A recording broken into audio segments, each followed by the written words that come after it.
So I'm Dr. Elizabeth Edgerly. I'm the Chief Program Officer for the Alzheimer's Association, and it's really awesome to be here with 550 people. It's amazing to us. We've done this so many years. Thank you. Thank you for being here. It's my honor to be able to introduce our next speaker. Dr. Alireza Atri is the Ray Dolby Endowed Chair in Brain Health Research at California Pacific Medical Center in San Francisco. He's a visiting faculty member also from Harvard Medical School. A cognitive neurologist, Dr. Atri specializes in diagnostics, experimental therapeutics, and care of individuals with memory disorders and dementia, particularly those with early-stage cognitive impairments and younger onset Alzheimer's. Dr. Atri holds degrees from UCLA. He has a PhD in biomathematics.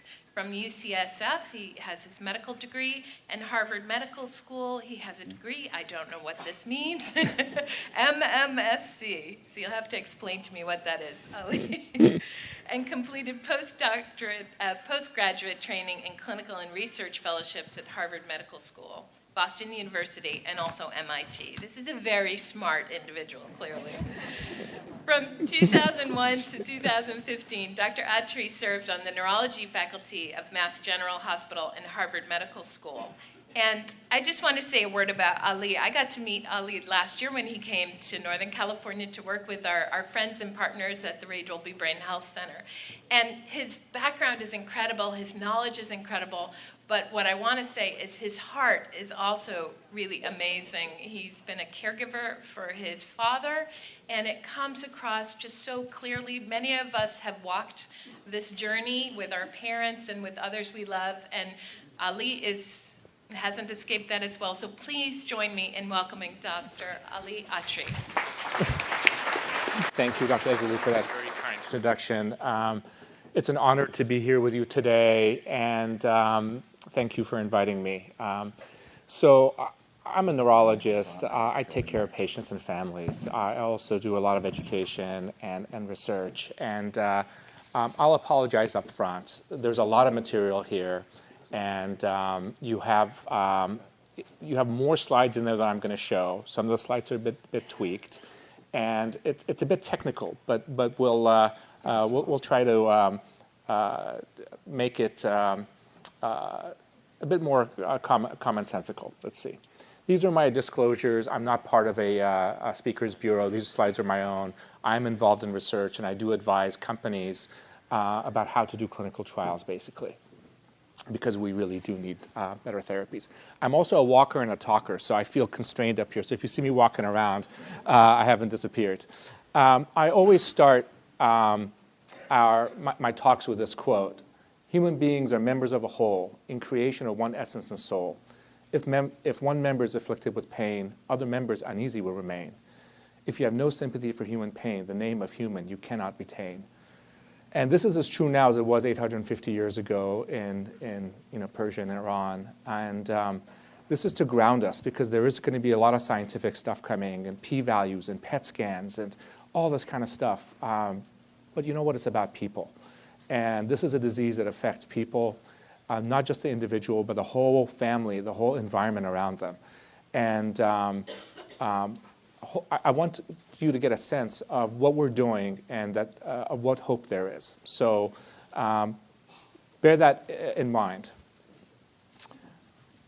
I show you this, and as a scientist, I can say it's 50% by volume, or I could say it's 50 mLs plus or minus 0.5 mLs of water in 100 SCC glass.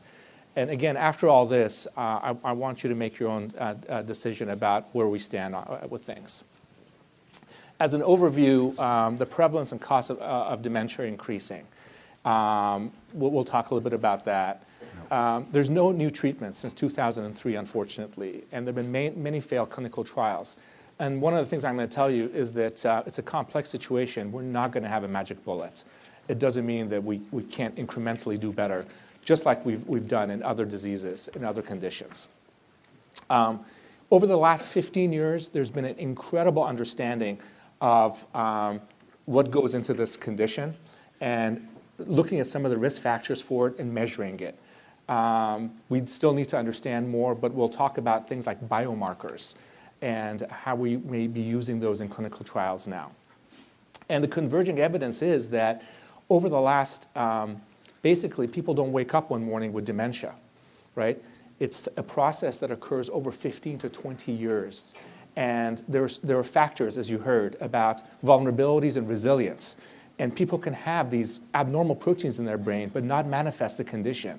Why is that? We need to learn from the people who have that resilience. And how can we increase it with all the things that Dr. Henderson talked about in a multimodal way, multiple things together with minimal risk.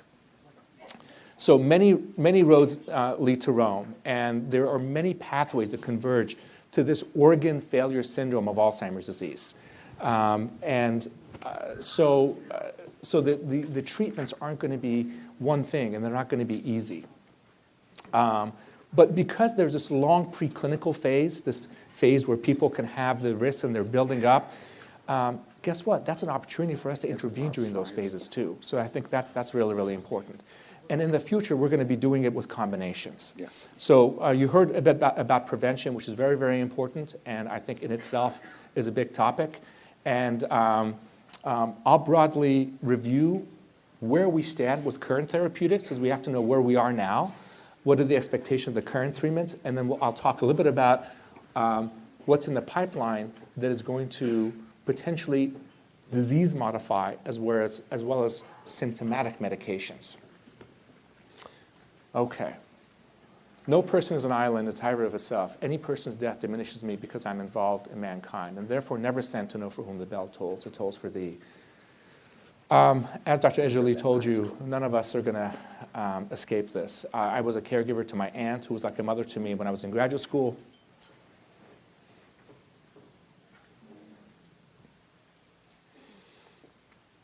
That's my father.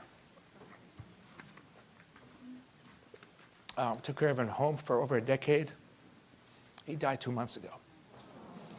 So from that perspective, we really have to do better for our children, even if not for ourselves, for our children. All right. Far side. Breaks the heaviness. Say, Bob, what's a mountain goat doing way up here in a cloud bank? When these pilots crash, it's not just going to be the pilots that are going to get hurt. Unfortunately, we have a rising epidemic. Alzheimer's disease is the sixth leading cause of death. It's the only one, 66% that's going up. Currently, about 5.3 million people in the US, 5.3 to 6 million. Those numbers are going to triple over the next 30 to 40 years. And it's the same thing in the world. About 47 million people in the world. Estimates are it's going to be about 140, 150 million over the next 20 or 30 years. And the costs are enormous. Currently anywhere from 220 to 250 billion dollars. A lot of it is that's not even in there is on how caregivers take care of folks and all the costs associated with that. And the estimates, if we don't do something about this in the next 20 years, 30 to 40 to 50% of Medicare dollars are going to go into dementia care. So these are the risk factors. As you know, you can lie about some of them, but you can't change them. But some of them you can. So potentially, again, we don't know if it's going to change the pathology in your brain, but could it delay symptoms? And each one of these slides, I lead a course at Harvard in June. It's 4 days. It's 8 a.m. to 10 p.m. And I can tell you a couple of these slides are a topic of a whole hour in the course. So just so you know, some of the things here, there's data regarding, potentially mediating risk in folks. But the big thing is down there is that cerebral amyloidosis, having this abnormal protein in your brain, that somehow is critically involved. We don't know if it's the cause, but it's critically involved. And a lot of the therapies that we've been looking into has to do with that. Now, that's potentially been part of our failures too, because there's many other things involved. So you, at some point, start with a normal brain, and you have some genetic risk. And over time, what we've learned is that these proteins here, amyloid protein, which is a normal protein in the brain, that in people who have early onset, who have very genetic, very aggressive types of Alzheimer's, they're overproducing it. In the older types, the most prevalent kind of Alzheimer's disease, the late onset, sporadic, it's probably we can't get rid of it as well, okay? So it accumulates. As they accumulate, before they even get into these plaques, Alzheimer's plaques, they stick together and they cause problems with synapses, these connections between brain cells. And ultimately, there's something that leads to this other protein, tau, which is a scaffolding protein inside of neurons, for it to be hyperphosphorylized and then literally kind of strangles the neurons from inside. So that's one pathway, but ultimately, as you heard, there's a lot of coexisting issues. People who age over time have their blood vessels are affected. So they accumulate a whole bunch of different types of things that are related to microvascular damage. That also leads to activation of inflammatory pathways. And so there are very few things in life that are binary, like Alzheimer's disease or vascular cognitive impairment. Most people fall somewhere in between over time. And ultimately, what happens is that there's dysregulation of neurotransmitters, there's cascade dysregulation, glucose metabolism is off, we have energy failure inside cells, and then we find people at these stages when they've done something bad with a car, with behavior. So it's kind of late in the course. What we've learned over the last probably 10, 15 years is that we can measure some of these biomarkers. So we can measure, for example, these abnormal proteins in the brain. How do we do that? So one of the ways is through spinal fluid, getting a lumbar puncture. The other way is through this thing called amyloid PET, so PET scans, okay? So we can get a picture of it. I'll show you some pictures of it later on. But basically, this is supposed to be an early event, 10, 15, 20 years before people actually show symptoms. Then, after that, there are some other things that happen that are neurodegenerative. So you end up having problems with synaptic function, these connections between the brain cells. And you can actually measure that through another kind of PET scan called a glucose PET scan. There's neuronal injury. So remember that tau protein I told you, the scaffolding protein? You can also measure that from the spinal fluid now. Okay, and now there's experimental ways that you can see it in a PET scan. Okay, ultimately, what happens is that as there's more and more and more destruction on MRIs, you can actually see shrinkage in particular areas of the brain. Okay, and the thought is that as you progress over time, here, this is time, and this is abnormality.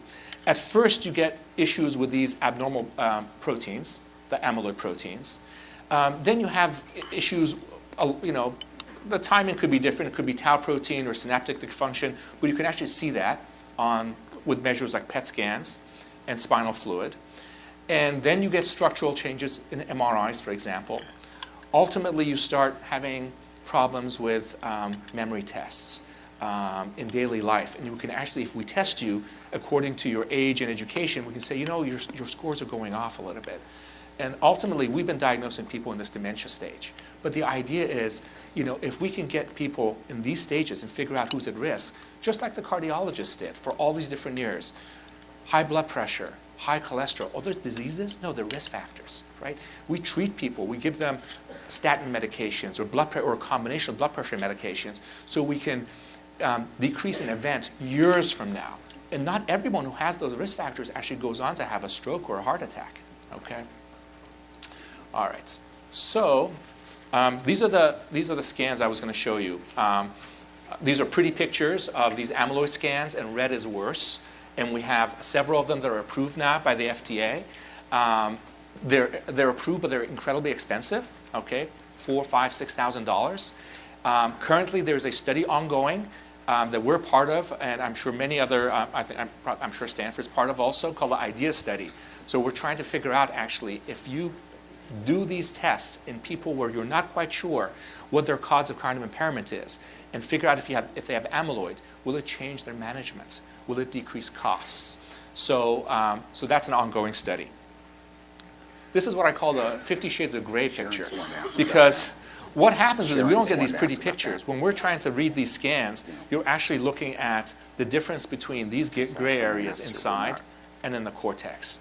And basically amyloid stuck to the cortex is the bad kind.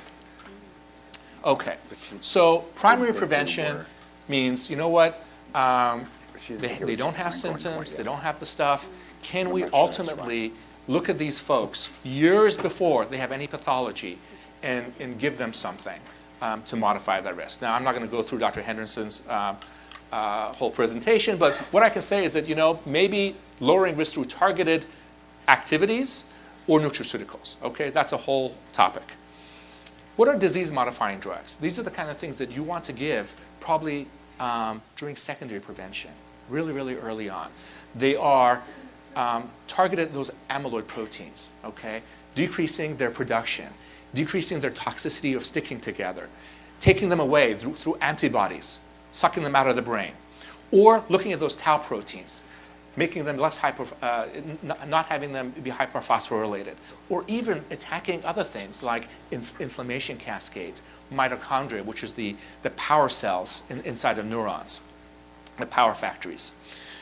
So, and then ultimately symptomatic medications. Symptomatic medications are the kinds we have now, okay? They treat symptoms, they probably work on neurotransmitters, and I'll tell you a little bit about our expectations for the current medications, and then a few things that are in the works for the future. But there are a number of different neurotransmitters that are dysregulated. And as people progress, they're going to need symptomatic medications also for symptoms.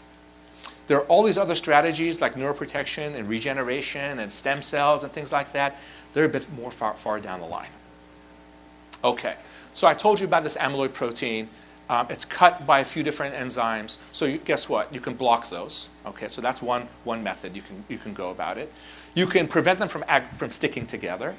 You can potentially use antibodies, both passive and active, to try to neutralize them and take them out of the brain. Or you can decrease their toxicity. And all these different ways are targets, right, for pharmaceutical companies and for other folks interested to attack this condition. The other part is to look at that tau protein and to decrease its hyperphosphorylation so it won't end up strangling neurons like this in these tangles. Okay. Tertiary prevention is what we, for the most part, are doing now. It means, you know what, they've had the organ failure syndrome of the brain, of the Alzheimer's type, and you know, it's far down the line. What can we do? We can basically give them medications that affect neurotransmitters for the most part. Okay, so this part, because we're talking about pharmacology so much, about treatments, I don't want to neglect the fact that there's a whole other aspect to this of current treatment. You can have the best laid plans, but guess what? There are 4 things you need to basically do to effectively treat people. And I call it sort of like my analogy of having a chair. You need all the different legs of the chair to make it work. The first one is early detection. Guess what? If I don't diagnose you, I can't give you the care you need. Okay? And guess what? This whole thing by itself is a huge issue in our culture. We need more education publicly. We need more education of the frontline clinicians that see people.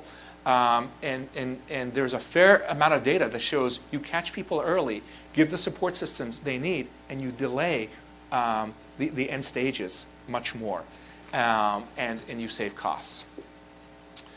So that's really, really important. And the other part is that it really has to be individualized. The other part is non-pharmacological intervention. So I don't want to give a sense that it's all pharmacology. It isn't. Actually, a lot of it has to do with psychoeducation, telling people about what the process is. Why is it that the individual is acting in the way they do? They're not just being ornery, it's the disease. And how do you approach that? God bless all the care coordinators and social workers here and all the people who do this type of work, because it's very, very important.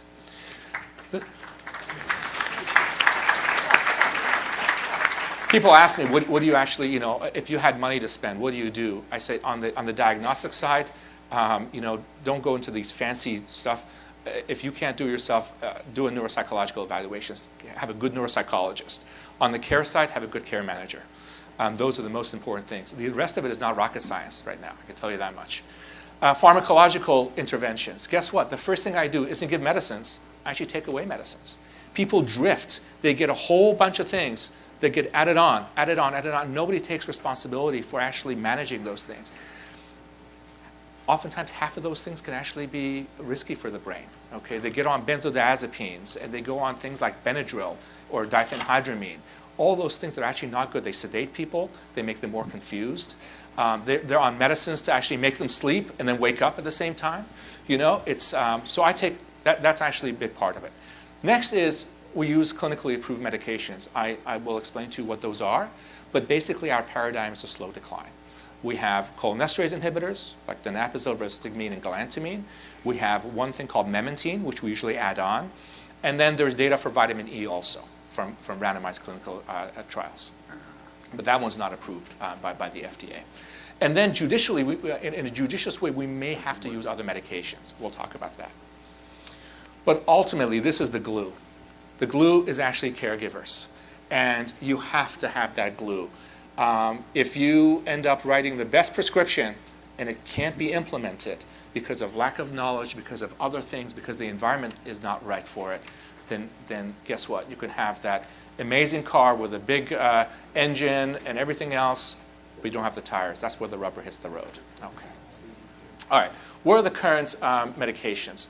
Basically, as I mentioned to you, we have cholinesterase inhibitors that affect this chemical called acetylcholine. And right now, this morning, like this, you're getting sleepy. And if I talk like this, the acetylcholine levels come up and your attention comes up. So this is a chemical that facilitates processing and wakefulness, okay? And 3 different flavors, and all of them can be found generically except for the patch.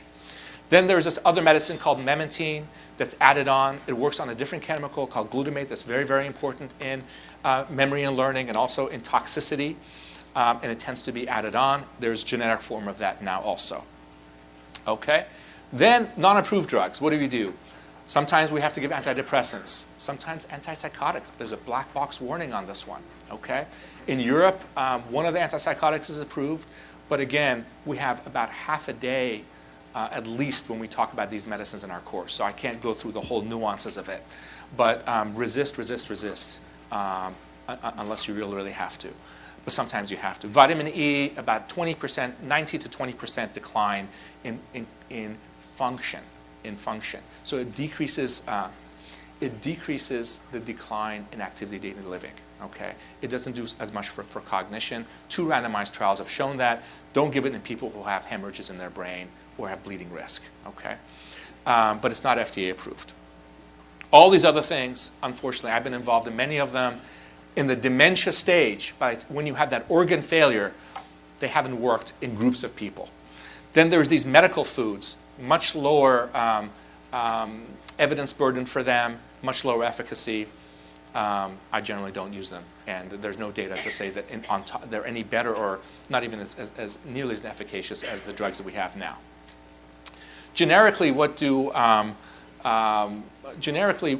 these things kind of look like? As Dr. Henderson said, you know, the clinical trials are the sort of like the gold standard of doing stuff. Randomized, double-blinded, placebo-controlled trials, right? The issue is that's an experimental setting. That's not real life. We pick and choose who we want in these trials. If you're not compliant, we kick you out. Things like that, right? Those are very, very protocol things. And generally, for clinical trials, they've been about 6 months, sometimes 12 months. And they show this pattern. You have basically, whether it's cognition, function, or behavior, or global severity, those are the things we try to measure. Cognition, function, behavior, very, very important, probably the most important, and in global severity. Generally what happens is that the patients on placebo may even get a bump in the beginning, believe it or not. But then over 6 months, on average, they decline. That's important to know. On average, patients with Alzheimer's disease over 6 months, on chronic treatments or no treatments will decline, okay? So guess what? If they're stable for 6 months or 12 months on average, that's a win. Generally, you end up getting this, depending on which measure you use. Especially cognition, the medicines tend to boost people on average. On average, they're about the same or a little bit higher at 6 months or even 12 months on average. But then there's a group of 30 to 40% of people who also will decline over that course of the year overall.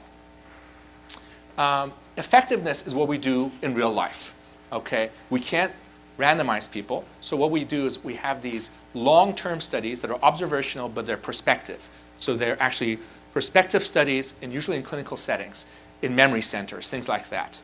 And they can go on for several years. Based on that data, I can show you that, for example, this is our data from Mass General at our Alzheimer's Center, where we basically looked at hundreds of people over several years. And this is the number of years, this is a cognitive score. And if they were on standard of care but not the medications, they basically declined like that on average, okay, on average. If they're on one medicine, cholinesterase inhibitors, they basically declined like that on average.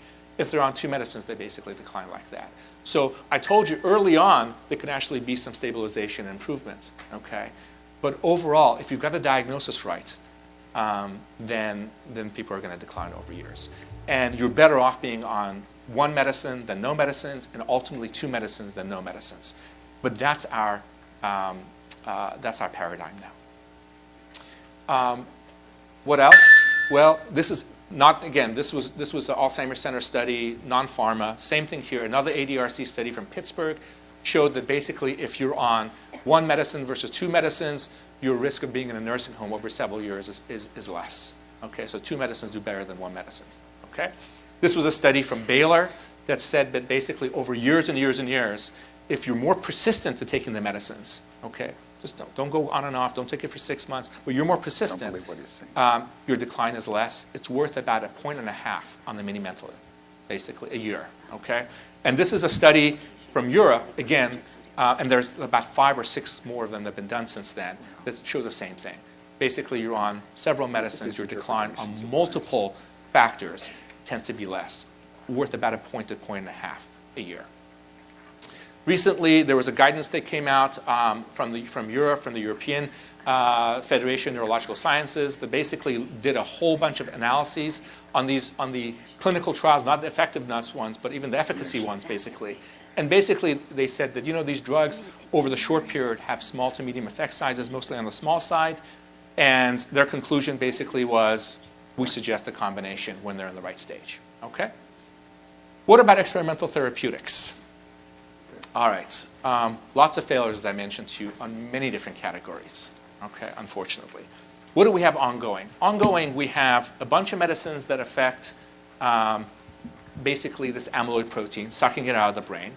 These medicines here, BACE inhibitors, are involved in decreasing the production, okay? So very, very exciting. We'll see. We'll know some results over the next year.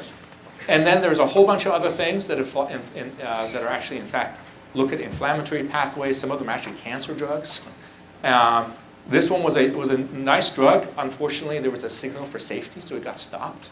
And I'll tell you a little bit about this symptomatic type of medicines. I'm involved in one of these trials, and it works on serotonin, okay, another chemical in the brain.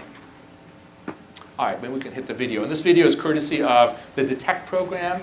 It's a CME program by Medical Learning Group that comes from an unrestricted grant from Lilly. Okay, here we go. That's it.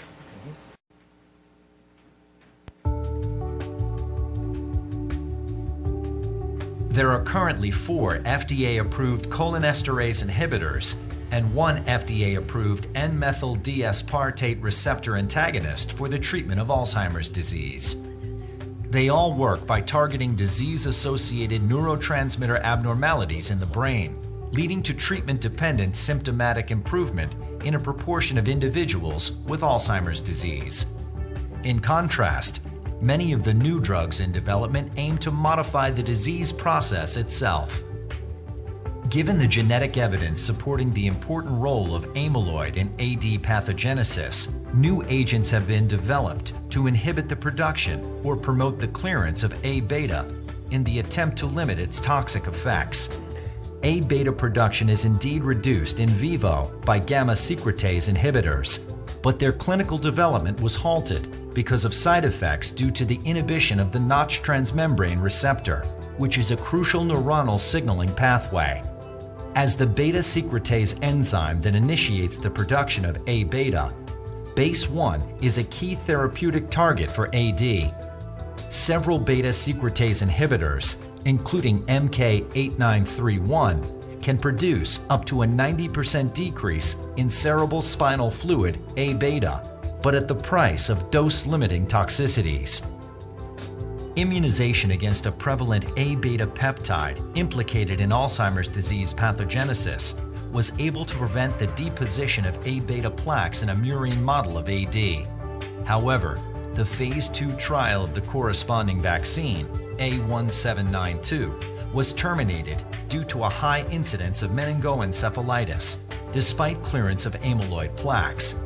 These side effects may be due to T-cell-mediated responses. Second-generation vaccines aim to minimize autoimmune effects by preferentially targeting B-cell response. One strategy to provide anti-A-beta antibodies without triggered T-cell-mediated autoimmunity involves passive immunization with monoclonal anti-A-beta antibodies. These antibodies target different forms of A-beta with different possible mechanisms of action. Bapizumab, the humanized version of a murine antibody that binds to A-beta plaque and activates microglia phagocytosis, was shown to reduce fibrillary A-beta deposition in the brain of AD patients by imaging with amyloid PET. A notable asymptomatic side effect was the development of vasogenic edema and microhemorrhages in a number of subjects, influenced in part by higher drug doses and being a carrier of ApoE4. The hypothetical mechanism for these side effects involves change in the permeability of cerebral vessels as A-beta deposits are removed. Less of these side effects have been seen with solanezumab, a humanized antibody targeting an alternate form of soluble versus plaque-bound A-beta. Solanezumab may act by decreasing plasma soluble A-beta and sequestering soluble A-beta in the CNS, a mechanism also called a peripheral sink. Although only small clinical benefits were seen in a subset of patients with mild AD, trials in asymptomatic AD and positive amyloid PET scans and prevention trials are ongoing. Crenizumab, a monoclonal antibody recognizing multiple species of A-beta. Aducanumab, which recognizes aggregated forms of A-beta. And gantenerumab, which recognizes A-beta fibrils, have not yet shown consistent benefits in modifying disease progression. Similarly, studies of intravenous immunoglobulin preparations containing naturally occurring anti-A-beta could not document any significant slowing of AD progression.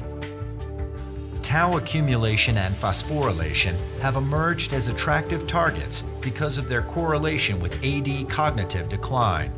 Monoclonal anti-phosphorylated tau antibodies and kinase inhibitors are in clinical development. Given the advent of biomarkers and genetic studies to aid early diagnosis, early intervention with disease-modifying therapies appear as a promising approach to slow disease progression.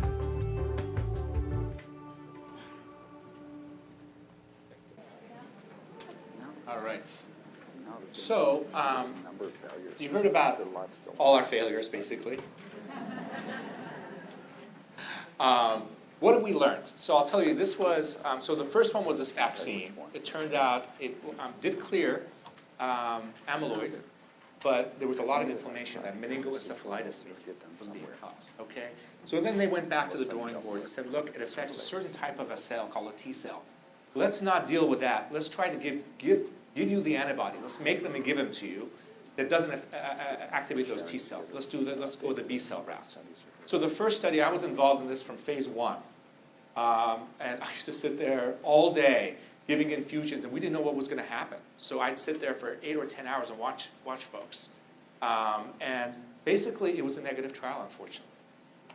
What it did show, actually, was that here's the placebo, someone getting placebo, and this is amyloid, and it really didn't change the amyloid. But overall, in people who had the bapineuzumab, the drug, there was a lowering.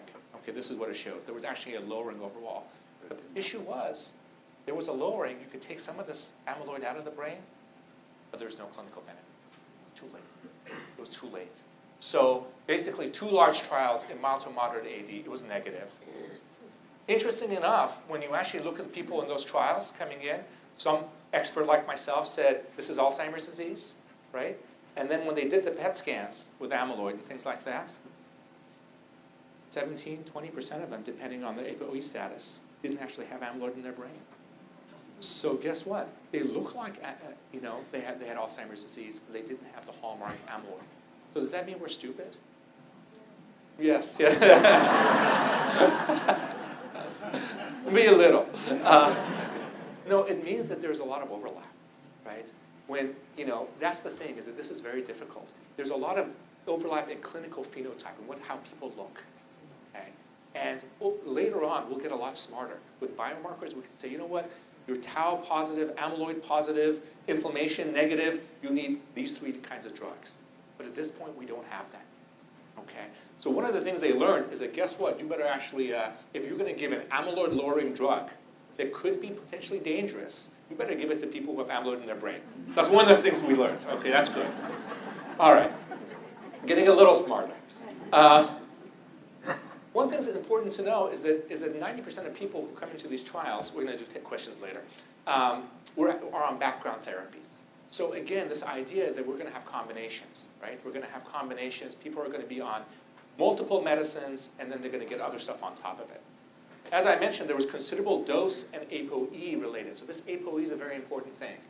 ApoE is a cholesterol transport protein. We have different flavors of it. And the E4 type, for some reason, increases our risk of showing symptoms earlier. If you have 1 of them, 8 years earlier. If you have 2 of them, maybe 12 to 14.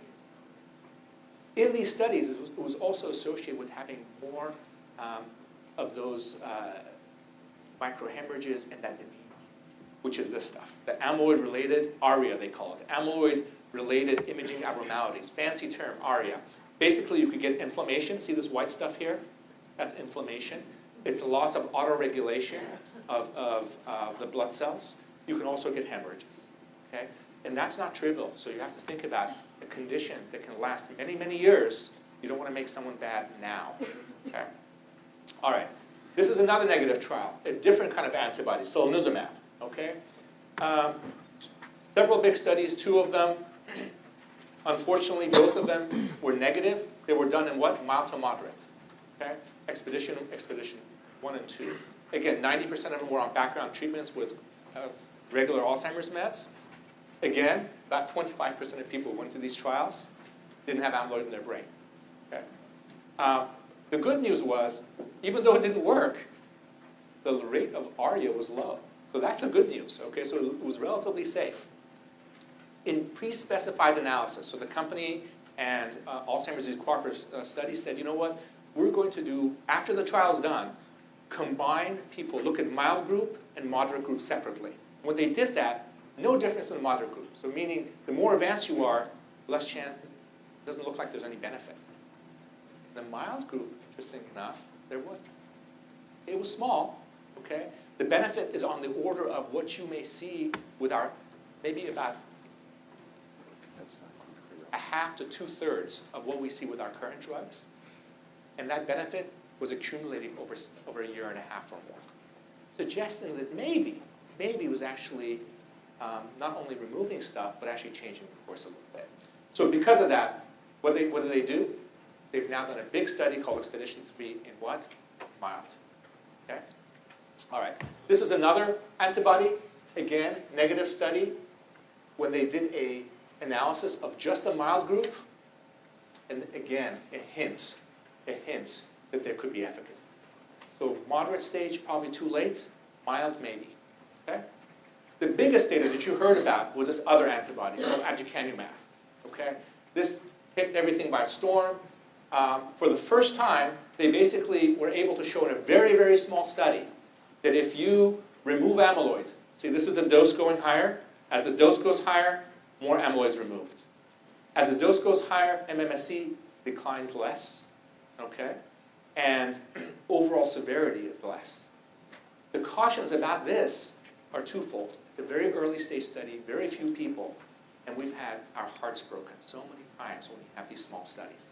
So this is going into a big study now. The other thing we saw with that was a note of caution. We learned a couple of things. As the dose goes higher, okay, more effects, but guess what? More of this ARIA, to the point where in ApoE positive folks, 55% of them had these little foci, little areas of edema, inflammation. The good news was generally they were transient and then went away. They were mostly asymptomatic. But from this study, they sort of learned a few things about the ARIA rate and the dose. As I mentioned to you, you can have these antibodies, and if we take people right now, all of us make some of these antibodies. And there's a thing called IVIG that we can give to people, okay? And unfortunately, again, that study was also negative when it was done in mild to moderate. But there's a hint from another study that in earlier stages that there may be some effects. Okay, so what did we learn from these amyloid studies? Okay, we basically learned to look for amyloid positive people, okay? To go earlier in the condition, not wait until they're more severe and more damage has been caused. To go slower, so maybe titrate the dose less and go with a higher dose. So bapineuzumab told us we have to screen. Solanezumab, crenezumab gave us signals that in mild patients there may be some efficacy, maybe. Aducanumab said, you know what? If we push the dose higher, we may actually get more benefit, okay? But we also may get more ARIA, okay? And so we have to balance those risks. So we have to be smarter. So we're iteratively learning how to do, what to do with these trials. So I think there is hope there. Secondary prevention, what's that? Basically, you can take people who are high risk. So imagine that right now my head is full of amyloid, and I'm not showing symptoms that much. And, but I know I'm at risk. So I didn't show you data, but if people who are healthy older folks who have amyloid in their brain, they're much, much higher risk over several years to go on to develop mild cognitive impairment or Alzheimer's. If you're in the MCI stage, mild cognitive impairment stage, and you have amyloid in your brain, over about 5 years, the conversion for you to progress to actually dementia stage is about 95%. It's a really high risk. So in these secondary prevention trials, basically what we're doing is these are several big trials that are ongoing now. In this one, they're basically looking for people who are cognitively normal. You're testing normal, but you actually do these PET scans, and there's amyloid in the brain, and trying to give actually some of these medicines to see if there's going to be a change in trajectory. In some of these prevention trials, they're looking for people who have the very aggressive forms of genetic Alzheimer's. They haven't shown their symptoms yet, but they have the gene, which means we just basically know around 52, 53, 54, depending on their family history, when they're going to actually show symptoms more. And they're getting their drugs early, okay? So, and so there's a whole bunch of these types of studies going on for secondary prevention.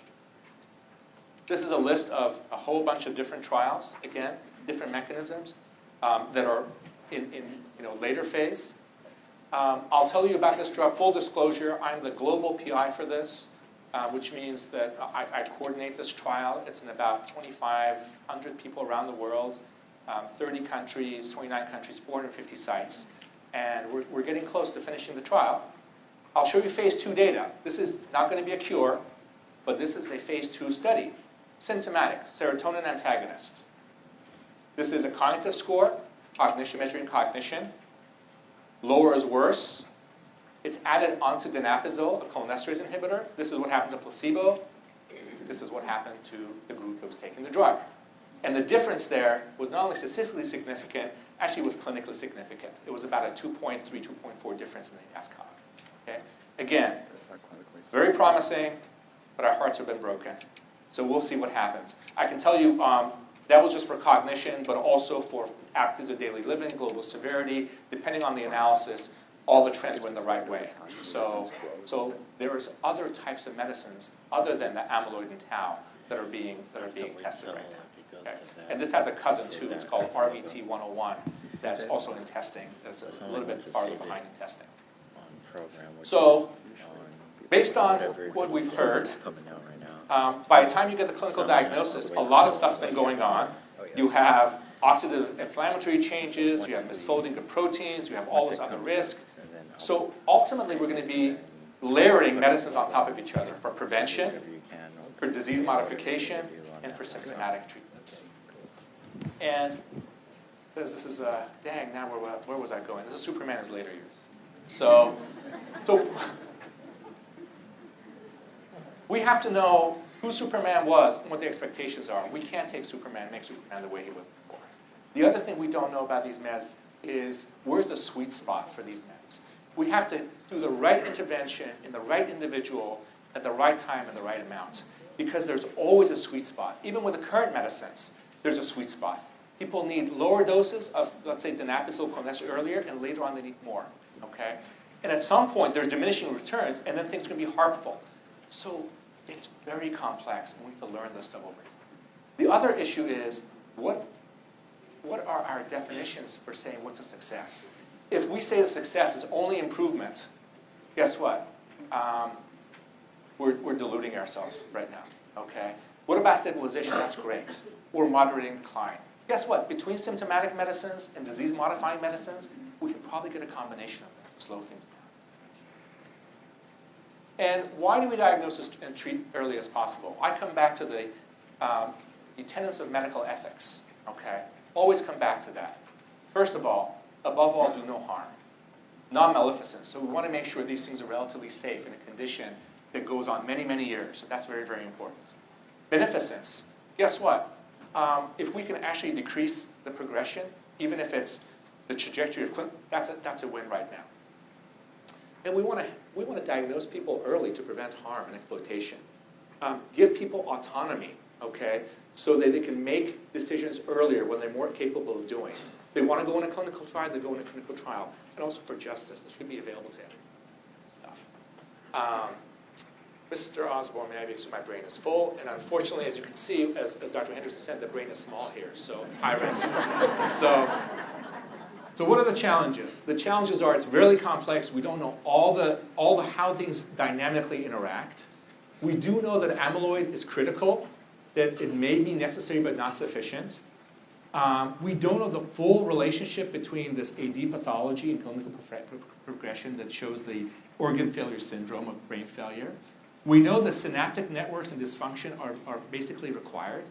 So we have ways of measuring it now. Sometimes now we can do functional imaging, fMRI even. Those PET scans that I showed you, FDG PET scans. We can do, we're doing a study at the Dolby Center where we're going to be starting off doing kind of EEGs also at the same time while people are doing tasks. So we know that you know what, you could have this thing in your brain, but the synapses may be okay. Once the synapses start not working and the networks start not working well, then you're on this path that's probably not good. And you have to have this balance between vulnerability and resilience. And we may have a big therapeutic window to help people. It cures very far away, I think, still. And prevention, I think, and multifactorial prevention is very important. So one of the things that we're going to be doing over the next several years is actually starting a cohort of healthy aging and understanding what's successful brain aging. Okay? And through that, we want to do multifactorial interventions, just like the Finns have done through this finger study. And we need to do these things long term to understand all the determinants to actually help people like Dr. Henderson come up with to calculate what's actually more effective.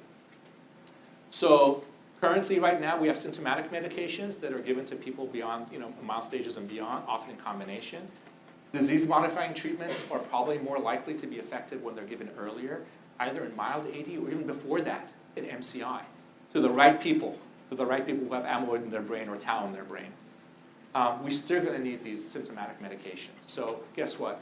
Years down the line, 3 years from now, let's say we have these symptomatic medications, are going to progress. And ultimately, they're going to still need to have several combinations of medications and cocktails on top of each other to help us. So overall, right now, we basically give these, the cholinesterase inhibitors, memantine, and maybe vitamin E.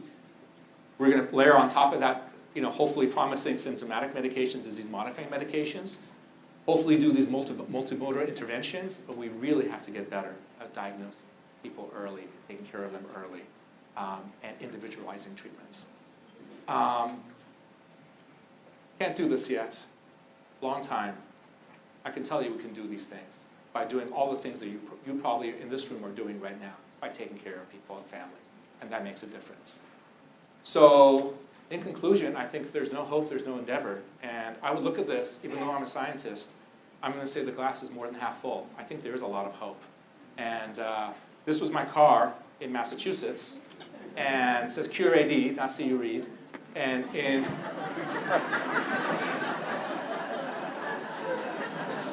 California, I have the same plate with a space between. So, thank you very much.